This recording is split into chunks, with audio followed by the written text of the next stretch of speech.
sekalian, kita jumpa lagi dalam renungan harian bersama dengan saya, Pendeta Andi Silalahi.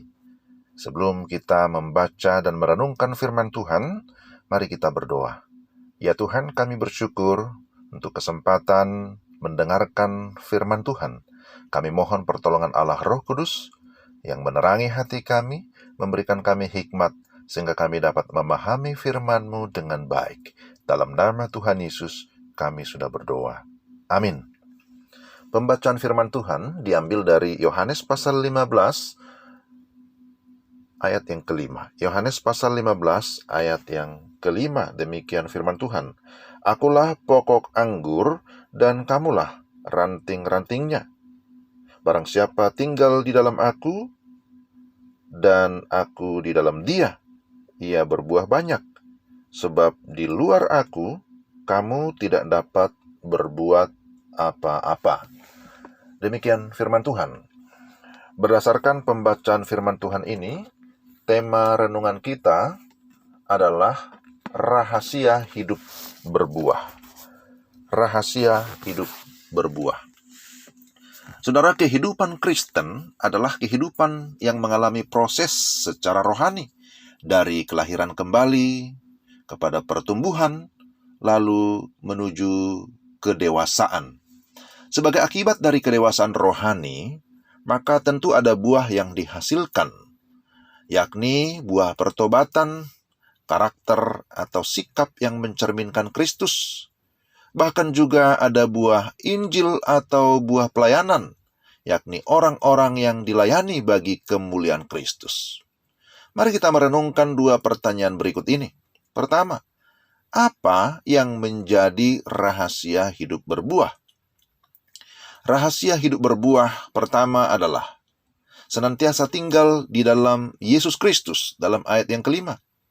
Agar bisa tinggal di dalam Yesus, tentu harus sungguh-sungguh beriman kepada Yesus. Senantiasa memiliki dua arti, yakni kontinuitas dan konsistensi. Kontinuitas berarti kesinambungan atau terus-menerus dalam iman kepada Yesus. Sedangkan konsistensi berbicara tentang kesungguhan mengikut Yesus. Pada umumnya, kita semua ingin berbuah, atau setidaknya ingin menikmati buah. Pertanyaannya, apakah kita sungguh-sungguh tinggal di dalam Yesus?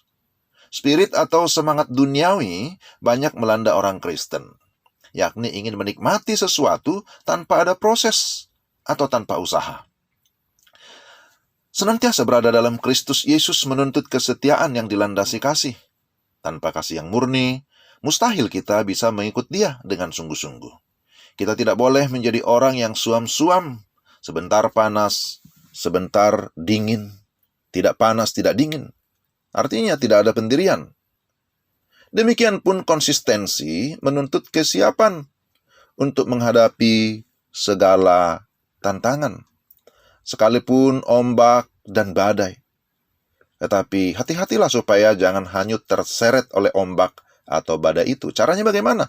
Tetap tinggal di dalam Tuhan Yesus, maka Dia yang akan memegang kita dengan erat. Lalu kedua, firman Tuhan tinggal di dalam kita, dalam ayat yang ke-7. Apa artinya firman Tuhan tinggal di dalam kita? Artinya bahwa firman berkuasa di dalam hidup kita. Firman yang mengubah hidup kita, membersihkan hidup kita, menerangi dan menuntun setiap langkah kita, sehingga kita dapat berjalan di jalan yang benar. Firman Tuhan meneguhkan iman dan memimpin kita kepada kedewasaan iman, serta memungkinkan kita menjadi pelaku firman dengan menjadi berkat bagi orang lain. Ketiga, doa yang sungguh-sungguh. Masih ayat yang ke-7 bagian B. Disebutkan di sana, mintalah apa saja yang kamu kehendaki dan kamu akan menerimanya. Meminta adalah bagian dari doa yang bisa kita lakukan kapan saja.